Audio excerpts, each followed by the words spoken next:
may pausong panibagong ulam na pinagpepiestahan ng mga kalalakihan. Sikreto raw ito ng mga barako sa pagtatalik.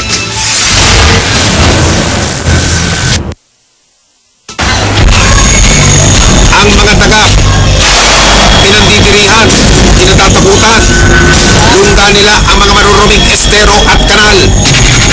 Sa mga tambak na basura o di kaya kisame o mga pasulok-sulukan ng bahay.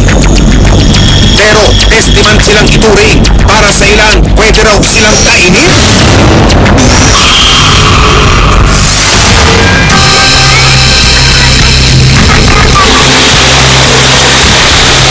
Sa bayan ng Talugtog sa Nueva Ecija, uso ang pato at kambing. Pero hindi ito ang hilig nilang kainin. Dahil ang bidang ulam ng barangay, ang tagang bukid.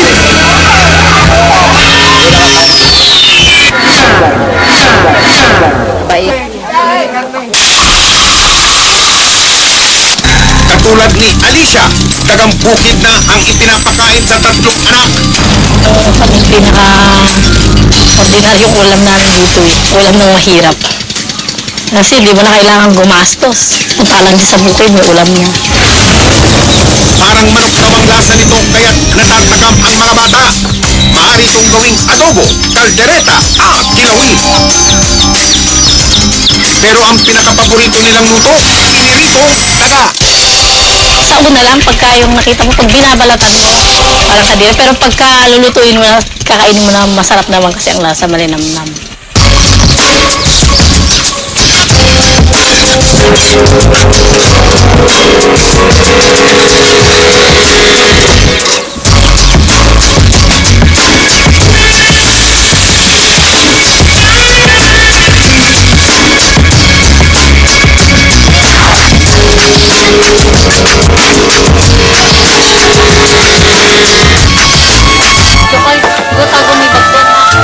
Ang mga anak ni Alicia, sarap na sarap sa inihahin niya.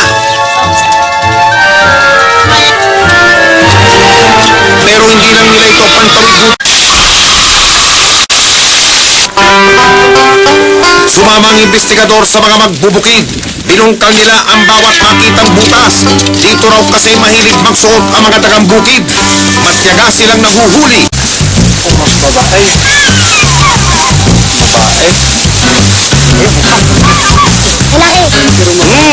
Bakit kaya lalaki ang punteriya nila?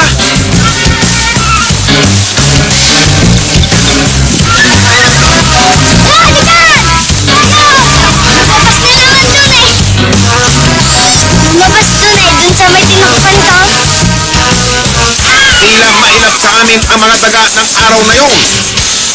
Sa mahigit 2 oras namin sa bukid, 6 lang ang aming nahuli. Para may maiuwing daga sa pamilya.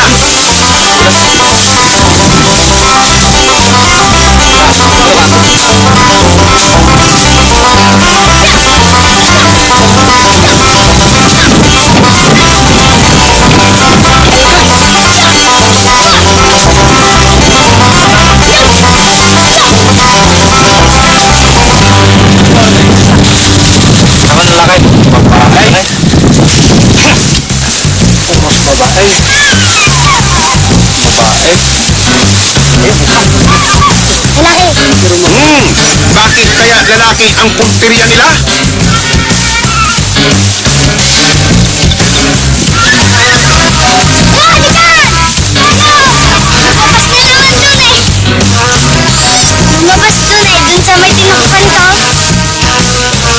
Tila mailap sa amin ang mga daga ng araw na yun. Sa mahigit 2 oras namin sa bukid, 6 lang ang aming nahuli. Inihiwalay nila ang ari ng lalaking daga.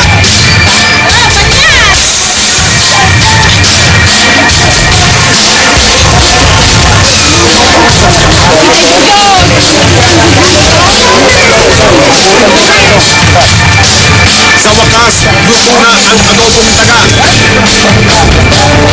At ang pinakahuli, iihawi na ang mga ari ng lalaking daga.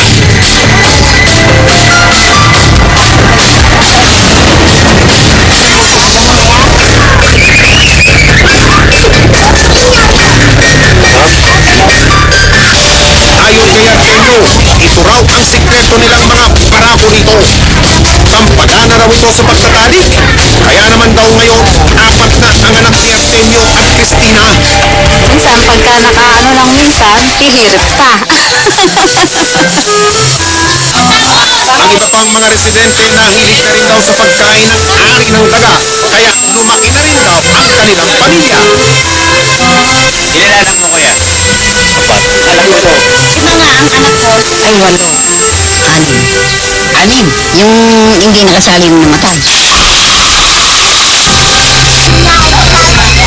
Ayon sa World Health Organization, kung gaano karami ang tao sa Amerika at Britanya, ganon ang dami ng mga daga sa kanila. Wala pa raw pag-aaral na magpapatibay na ang ari ng daga ay pwedeng maging tinatawag na aphrodisiac o pampagana sa pagtatalig. Psychological effect dun sa mga taong kumakain ito kesa sa may scientificong batayan. Paalala ng investigador, hindi dahilan ng kahirapan at kakulangan sa impormasyon para isaalang-alang ang ating kalusugan.